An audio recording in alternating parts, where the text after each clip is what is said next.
हा मित्रांनो, ताई दादांनो, गुड मॉर्निंग सर्वांना, शुभ सकाळ बरं का. आता समजा म्हणतात शुभ सकाळ, आता 11 वाजले त्या असू द्या, पण आता काय असं 12 यात शुभ सकाळच असते.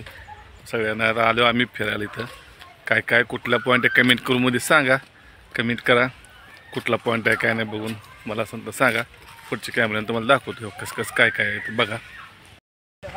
हे बघा बघा कुठलं मंदिर आहे काय बघा, सांगा मला कमेंट करून, कमेंटमध्ये कुठला एरिया आहे काय सांगा. हे बघा